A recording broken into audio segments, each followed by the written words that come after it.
AT&T is now in a world of hurt, down 4% on the news. The Department of Justice is now suing the company to block its $39 billion takeover of T-Mobile. Scott, does the Department of Justice's case have any legs right now? Well, from the get-go, it looked like this deal wasn't going to happen just because it was such a big consolidation of players. You had some estimates, 80% of the market in the hands of, if the deal was done, between AT&T and Verizon. That is simply the wrong kind of math to get by regulators. So from the get-go, this is already a problem. Right, a problem. But so now, what are your sources telling you, though, about the DOJ's deal, and do they think that AT&T will walk away? The problem here is that AT&T needs this deal, I'm told. It's very expensive to build national networks. It's very expensive to upgrade them to broadband speeds.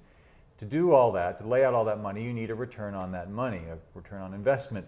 So the investment community is saying, we need this deal to stimulate more growth for the wireless providers because it's such a difficult market. So AT&T has to fight to survive. Has that ever worked? It has not. The more famous deal that was stopped by the DOJ was the Sprint WorldCom merger back in 2000. It did the same thing. It threatened to consolidate too much power into two players' hands.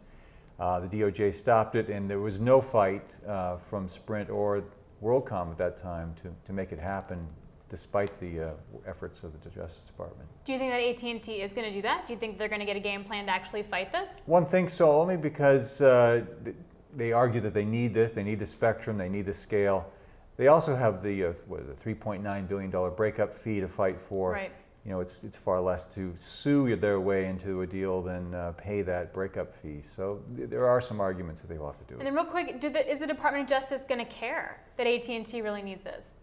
Well, they're going to make a strong case for it, and then it's up to the judges to decide. All right, then let's round it out here with Sprint and Verizon. Want to see if there are any potential winners off of this uncertainty. So even if AT&T winds up fighting this, it's still going to create this cloud of uncertainty around the company and the possible merger. So Sprint's up almost 7% on the news. Verizon was down on the news. What does that mean? Yeah, it's odd to see how it plays out among the other two giants. Verizon never said much about this deal and continues to say nothing about this decision by the Justice Department, which made me think that at least they had some plans post-merger to do their own buying, perhaps Sprint, perhaps Vodafone, who knows. It's not likely that kind of deal will go through now that this one's been blocked or potentially blocked. Sprint, on the other hand, they were going to be the last player, the distant number 3 in a 2-3-player market. So this does give them some chance of maybe not losing as much market share as fast. All right, thanks, Scott. I appreciate it. So the big takeaway here is that AT&T has to fight the DOJ for T-Mobile.